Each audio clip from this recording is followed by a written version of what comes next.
उसी तरह तोते के रूप में भटको। नहीं नहीं, मुझे आजाद करो वरना मैं तुम्हें छोड़ूंगा नहीं। अब तुम मेरा कुछ भी नहीं बिगाड़ सकते। अब तुम जाओ यहां से और अब से ऐसे ही घूमो। अब तुम्हें पता चलेगा कि दूसरों को दर्द देने में कैसा महसूस होता है। इसके बाद वह राक्षस वहां से उड़ जाता है। मरचू और उसकी पत्नी सीता दोनों खुश हो जाते हैं।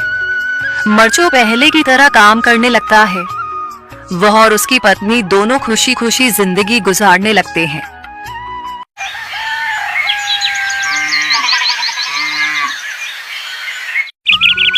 मरचू जंगल से लकड़ियां काटकर बाजार में बेचने गया, लेकिन उसे लकड़ियों के अच्छे दाम नहीं मिले।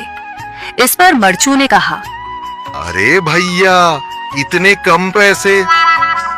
इन पैसों में तो 2 वक्त का खाना भी नहीं मिलेगा। आप मुझे बहुत ही कम पैसे देते हैं। मैं इतनी मेहनत से लकड़ियां काट कर आता हूँ, लेकिन उनके पैसे मुझे बहुत कम मिलते हैं। भैया, तुम्हारी लकड़ियां होती ही इतनी कमजोर हैं कि मैं इससे ज्यादा पैसे नहीं दे सकता। तुम्हारी लकड़ियों के बस इतने ही पैसे बनते हैं। अरे भैया, कुछ ज्यादा कर दो ना। वो क्या है ना कि इन पैसों का तो कुछ भी नहीं आता। मैं अपनी जिंदगी कैसे गुजारूंगा? भैया, तुम जाकर अच्छी लकड़ियां लाओ, तभी इन लकड़ियों का अच्छा दाम मिल पाएगा, वरना इन लकड़ियों का तो यही दाम है। ये सुनकर मरचू बहुत ज्यादा परेशान हो गया और पैसे लेकर किराने की दुकान से सामान खरीदकर घर आ गया। घर पहुंचते ही मरचू की पत्नी सीता ने कहा, अरे जी, सामान ले आए आप? हाँ जी, सामान ले आया हूँ। सीता के चेहरे पर खुशी छा जाती है, लेकिन जब उसने सामान देखा, जी, इसमें तो बहुत थोड़ा सामान है। हाँ सीता, मुझे पता है कि यह सामान बहुत थोड़ा है, लेकिन मैं क्या करूं? मेरे पास जितने पैसे थे, मैं उतने का ही सामान लेकर आ गया हूँ। इस तरह हमारा गुजारा कैसे हो पाएगा जी? आपको तो पता ही है कि हम कितनी मुश्किलों से गुजारा करते हैं। हाँ हाँ, मुझे पता है, लेकिन मैं कर भी क्या सकता हूँ? मेरे पास इतने पैसे ही नहीं कि हम एक अच्छी जिंदगी गुजार सकें। इतनी मेहनत कर रहा हूँ, लेकिन फिर भी मेहनत का फल नहीं मिल रहा। इतनी मेहनत से अच्छी लकड़ी काट कर आता हूँ, लेकिन मुनासिब दाम नहीं मिलता। मैं तो बहुत परेशान हूँ। क्या करूँ?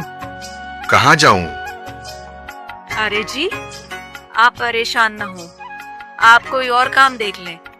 मैंने कई बार काम तलाशने की कोशिश की, पर किसी ने भी मुझे काम नहीं दिया। ये सुनकर सीता भी काफी ज्यादा परेशान हो गई। मरचू से सीता की परेशानी नहीं देखी गई। उसने अपनी पत्नी सीता से कहा, मैं फिर से जंगल की ओर जा रहा हूँ। अरे जी, अभी मत जाइए ना, वैसे भी शाम हो रही है। आप कल चले जाइएगा, अभी मत जाइए। ठीक है, अगर तुम रोक रही हो तो मैं नहीं जाता। मैं कल चला जाऊंगा। इसके बाद मरचू गांव में घूमने के लिए चला गया। तभी उसे एक आदमी मिला और उसने कहा, कहाँ जा रहे हो भैया?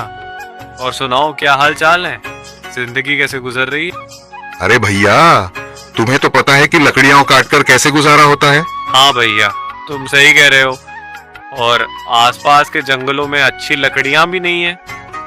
इसके लिए तो जंगल के अंदर जाना पड़ेगा। पर जंगल के अंदर तो काफी सारे जंगली जानवर होंगे। मुझे बहुत डर लगता है भैया, मैं जंगल में कैसे जाऊंगा? हाँ भैया, जंगली जानवर तो होंगे, लेकिन अच्छी लकड़ियां तो वहीं से ही मिलेंगी। ये सुनकर मरचू बहुत ज्यादा परेशान हो गया, लेकिन वह आदमी बिल्कुल ठीक कह रहा था। जंगल के किनारे की सारी लकड़ियां कट चुकी थीं। अब सिर्फ जंगल के अंदर ही अच्छी लकड़ियां बची थीं।